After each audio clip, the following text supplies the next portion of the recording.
रायबरेली की काशीराम कॉलोनी की, जो कि महज 12 सालों में ही झज्जर होकर खंडर हो गई है। और आलम यह है कि उसमें रहने वाले लोग आज मौत के साए में जीने के लिए मजबूर हैं।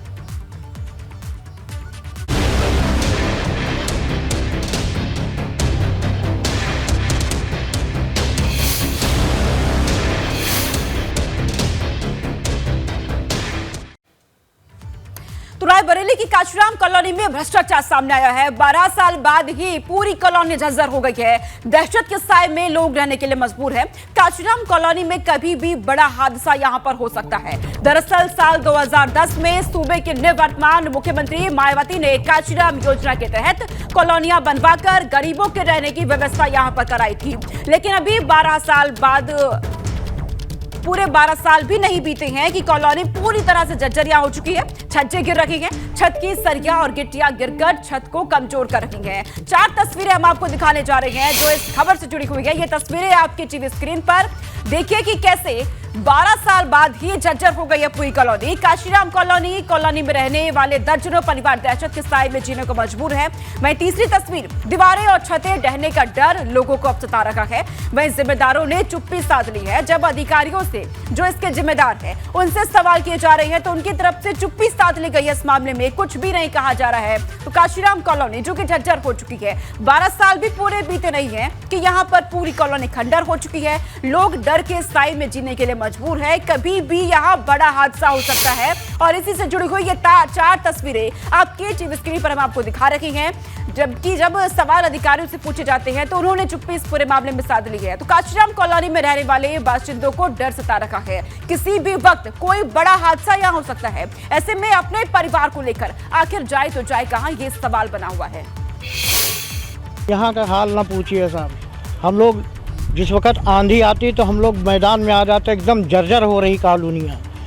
चारों तरफ आप देखिए छज्जे गिर रहे हैं, सब गिर रहे हैं। सीवर टैंक एकदम भरे हुए हैं कि हम लोग जो है लैट्रिन नहीं जाते।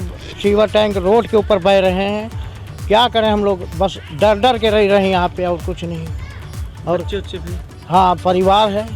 आंधी आती तो हम लोग बाहर मैदान में आके समझ लिए वो करते हैं। कहीं स्कूल में घुस जाते हैं, कहीं कहाँ भी घुस जाते हैं। समझ लिए एकदम। कोई अधिकारी ध्यान दिया? कोई अधिकारी आते हैं बस चले जाते हैं, कोई देखते नहीं है। कोई अधिकारी नहीं आते हैं यहाँ पे। यहाँ पे रोज दूसरे तीसरे दिन अगर हल्की सी ऊपर कुंदी भी उखड़ जाती थी, दूसरे तीसरे दिन कोई ना कोई यहाँ पे अधिकारी यहाँ पे आया करता था। लेकिन अब जो है यहाँ पे कहिए जमादार 6-6 महीने ना आ जाए। तो यहाँ पे सब नाली वाली कोई व्यवस्था ही नहीं है। और ऊपर से कई बार वहाँ से भी छज्जा गिरा, वो देखिए ऊपर, अगर आप कैमरे में भी दिखाएंगे ऊपर पूरा ऊपर छज्जे गिर चुके हैं। उधर भी गिरा है, वो पूरा ऊपर वाली जो स्लेब है उससे भी कोई मतलब नहीं। सब सरिया, आप सरिया की बात कर रहे हैं, वहाँ पे गिट्टी दिखने लगी, पूरा नीचे गिरने लगा है। सरिया तक की एकदम जंग खा के निकल चुका है वो। और सरिया की क्वालिटी और यहाँ की जो क्वालिटी है, आप हल्का सा नोक से देखेंगे तो बालू टाइप का दिख रहा है, एकदम बालू निकलता हुआ नजर आ रहा है। तो इस मामले पर पीड़ित परिवारों को आपने सुन लिया। इधर प्रशासन ने सिर्फ नोटिस देकर अपनी जिम्मेदारी से तीसरी कर ली है। प्रशासन का कहना है कि कई बार नोटिस दिया जा चुका है। अगर कॉलोनी झज्जर है तो खुद ही मेंटेनेंस करवाना होगा। आवास जिसमें कि लोगों का डूडा कार्यालय से ना ही आवंटन हुआ है और ना ही उनके अनुबंध पत्र ही हैं, तो उनको वहां पर खाली किए जाने की नोटिस पूर्व में भी दी जा चुकी है। कई कारणों से, जैसे उनके रहने इत्यादि की व्यवस्था न होने के कारण से अभी तक उनको खाली नहीं कराया गया है। एक अंतिम नोटिस देते हुए जो पात्र होंगे उनको यथासंभव आवश्यकता अनुसार उनको आवंटन किया जाएगा और अपात्रों को वहां से खाली करा करके उनके विरुद्ध नियमानुसार कार्रवाई की जाएगी। इसके बारे में जो आपने बात कराई थी, तो एक बार वहां पर जांच की जा चुकी है। क्योंकि जो निर्माण थी और निर्माण के बाद उसके हस्तांतरण की जो गुणवत्ता रिपोर्ट है, वह सब करने के उपरांत ही आवंटन की कार्रवाई की गई है। और इसमें यह व्यवस्था है कि जो आवंटी होते हैं उनके द्वारा ही उनका अनुरक्षण किया जाना सुनिश्चित कराया जाता है। भ्रष्टाचार का बड़ा खेल रायबरेली के काशीराम कॉलोनी में देखने को मिल रहा है। महज 12 साल हुए हैं काशीराम कॉलोनी बने हुए, जो उस समय की मुख्यमंत्री मायावती थी। उन्होंने एक गरीबों के लिए एक कॉलोनी बनवाई जिसमें रहने के लिए वहां पर उनकी व्यवस्थाएं दी। मैं मौजूद हूं इस समय काशीराम कॉलोनी में। आइए दिखाते हैं कॉलोनी का हाल। ये मैं मौजूद हूँ, एक कमरा है जो ब्लॉक है, कौन सा ब्लॉक है ये? 16 नंबर ब्लॉक। 16 नंबर ब्लॉक में हूँ और ये ब्लॉक का कमरा है। और कमरे में जो सरिया है आप देख रहे हैं कि सरिया दिख रही है। यहाँ पर लोग रह रहे हैं। रहने के लिए मजबूर हैं कह सकते हैं। ये आप देख सकते हैं कि जो ये बाथरूम है, बाथरूम का हिस्सा है जो ये पूरी तरह से गिर चुका है, ये पूरा खाली है। इसके अलावा मैं आपको और दिखाना चाहूँगा कि ये कमरा है जहाँ पर इन्होंने अपना सामान रखा है और रात में बच्चों के साथ सोते भी हैं। अभी फ़िलहाल सामान रखा हुआ है। आप ऊपर, मैं कैमरामैन से कहूँगा कि दिखाएं, कैमरामैन ऊपर दिखाएं, और ये आप हाल देखिए, ये हाल है कॉलोनी के छत का कि अभी 12 साल भी नहीं बीते हैं और ये पूरी तरह से जर्जर हो चुकी है, पूरी तरह से ये एकदम क्षतिग्रस्त हो चुकी है। कभी भी कोई भी बड़ा हादसा हो सकता है। तो ये एक कमरे का हालत नहीं है, ये सभी कमरों का हालत है। जबकि अगर बिल्डिंग के मानक का देखें, और इस खबर पर अपर जिलाधिकारी अमित कुमार हमारे साथ जुड़ चुके हैं। सर, पहले तो बहुत स्वागत है आपका एबीपी गंगा पर, लेकिन तस्वीरें सर हम देख रहे हैं, पूरा प्रदेश इस वक्त आपको सुनेगा। जिस तरीके से ये कॉलोनी से जर्जर हो चुकी है, 12 साल इस कॉलोनी को बीत चुके हैं, खंडर पूरी तरीके से हो चुकी है, इतनी बड़ी लापरवाही, इतना बड़ा भ्रष्टाचार, लोगों की जान के साथ इतना बड़ा खिलवाड़। सर,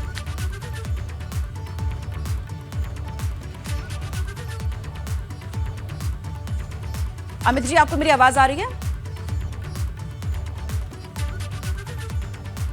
ठीक है, अमित जी के साथ दोबारा से हम जुड़ने की कोशिश यहां पर करेंगे। फिलहाल उनके साथ संपर्क नहीं हो पाया है, लेकिन 12 साल इस कॉलोनी को यहां पर बीत चुकी हैं। लोग डर के साए में जी रहे हैं। ये तस्वीरें आपके टीवी स्क्रीन पर है कि किस तरीके से पूरी कॉलोनी यहां पर खंडर हो चुकी है, जर्जर हो चुकी है। ऐसे में बरसात के दिनों में और भी मुश्किलें हो जाती हैं। ऐसे में एबीपी गंगा के बड़े सवाल यहां पर खड़े होते हैं, वो आपको बता दें। पहला बड़ा सवाल ये कि 12 साल में इतनी बड़ी कॉलोनी कैसे जर्जर हो गई? करोड़ों की लागत से बने इन घरों की उम्र क्या तय की गई? कार्यदायी संस्था और ठेकेदार को कौन बचा रखा है? ये बड़े सवाल यहां पर खड़े होते हैं। सामग्री का इस्तेमाल, यहां पर कॉलोनी बनाते वक्त घटिया सामग्री का इस्तेमाल हुआ है। नोटिस देने के बाद भी घर क्यों नहीं हो रहे खाली? ये बड़ा सवाल। और इसके अगला सवाल ये है कि क्या किसी बड़े हादसे का प्रशासन इंतजार कर रखा है? क्योंकि जिस तरीके से ये कॉलोनी झज्जरिया हो चुकी है, खंडर हो चुकी है, किसी भी वक्त बड़ा हादसा यहां पर हो सकता है। ऐसे में ये बड़ा सवाल है कि क्या प्रशासन यहां पर किसी हादसे का इंतजार कर रखा है? क्योंकि जब अधिकारियों से सवाल किए जा रहे हैं तो उन्होंने चुप्पी साध रखी है। और हमारे सहयोगी पंकज कुमार मेरे साथ जुड़ चुके हैं, जो कि वहां पर ही मौजूद है इसी कॉलोनी में। पूरी रिपोर्ट उन्होंने तैयार की है, अधिकारियों से सवाल भी उनकी तरफ से किए जा रहे हैं। पंकज, इस पूरे मामले को जरा समझाइएगा। सवाल हम बता रहे हैं, क्या क्या यहाँ पर खड़े हो रखे हैं, लोग वहां पर क्या कह रहे हैं? इतने सालों से ये कॉलोनी यहाँ पर खंडर है, अधिकारी क्या कह रहे हैं?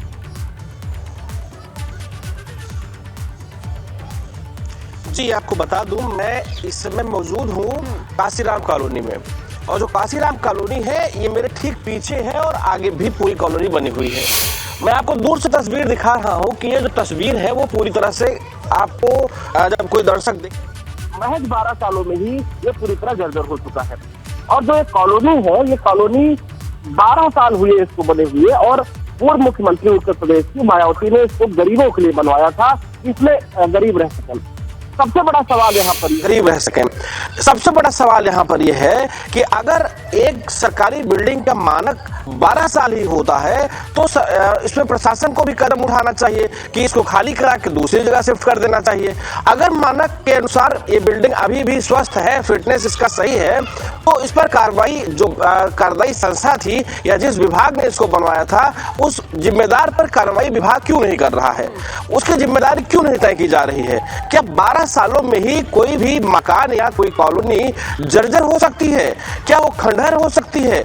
ये सबसे बड़ा सवाल है। लेकिन इस तरफ इस सवाल से और इस जो सबसे बड़ी तस्वीर है, इधर से अधिकारी अपना मुंह मोड़ रहे हैं, उधर बिल्कुल ध्यान आकृष्ट नहीं कर रहे, बल्कि इस बात पर फोकस है अगर मकान खाली होगा तो यहाँ पर निश्चित तौर पर आपको बता दूं कि यहाँ पर जो आवंटी है, आवंटी के अलावा भी कुछ ऐसे लोग भी हैं जो बिना आवंटन के रह रहे हैं। लेकिन ये तो प्रशासन की जिम्मेदारी है कि कौन लोग यहाँ रह रहे हैं, इसकी जिम्मेदारी प्रशासन को तय करना चाहिए। ये तो सेकेंडरी हो गया। लेकिन सबसे खास बात मैं आपको बता दूं कि जिस तरह से यहाँ पर भ्रष्टाचार हुआ है, जिस तरह 12 सालों में ही पूरा जर्जर हो गया है, तो निश्चित तौर पर उस कार्यदायी संस्था पर कार्रवाई करने की बात होती है। जहां उत्तर प्रदेश के मुख्यमंत्री योगी आदित्यनाथ जी कहते हैं कि जीरो टॉलरेंस पर हमारी सरकार काम कर रही है, भ्रष्टाचारियों पर नकेल कसी जा रही है, तो इससे बड़ा भ्रष्टाचार और क्या हो सकता है। सिर्फ इसी कॉलोनी की बात नहीं कर रहा हूँ, एक दूसरी तरफ भी काशीराम की कॉलोनी बनी हुई है, वहाँ की हालत और भी बुरी है। वहाँ पर स्थितियां बहुत बद से बदतर हो चुकी है। आपको बता दो कि यहाँ पर जो कॉलोनी के लोग हैं, वो कॉलोनी के लोग यहाँ पर जब आंधी या पानी आता है तो वो घरों से बाहर निकल कर समस्या बढ़ती जा रही है। पंकज, यहाँ पर ये बात भी समझाइएगा। पंकज, जरा बताइएगा कि आप जब वहाँ पहुंचे, लोगों से आपने बातचीत की होगी, हालत दिन ब दिन वहाँ बुरे होते जा रहे हैं, क्या ऐसे में कोई भी प्रशासन का नुमाइंदा उनके पास पहुंचता है उनकी समस्याओं को देखने, समझने या इसे दूर करने के लिए? अभी तक कोई पहुंचा है वहाँ?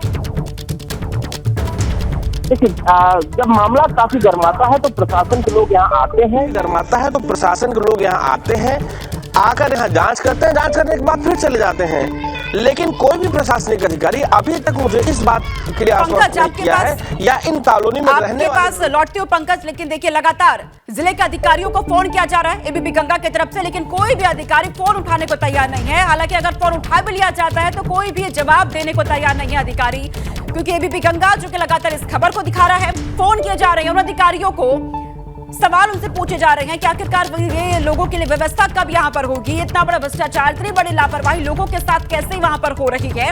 इसको लेकर जब सवाल पूछे जा रहे हैं अधिकारियों से, तो अधिकारियों की तरफ से फोन ही नहीं उठाए जा रहे हैं, और अगर फोन उठा भी लिया जा रहा है तो अधिकारियों की तरफ से कोई जवाब ही नहीं दिया जा रहा है। पंकज, आपके पास फिर से मैं लौट रही हूँ। तमाम अधिकारी अथवा पंकज जो कि लगातार वहां पर मौजूद है, वहां से खबर हमें बता रही है, लोगों से बातचीत कर रही है। पंकज, बने रहिएगा, आप लोगों से बातचीत करिएगा, आपके पास हम आएंगे। फिलहाल बहुत शुक्रिया तमाम जानकारी हम तक पहुंचाने के लिए।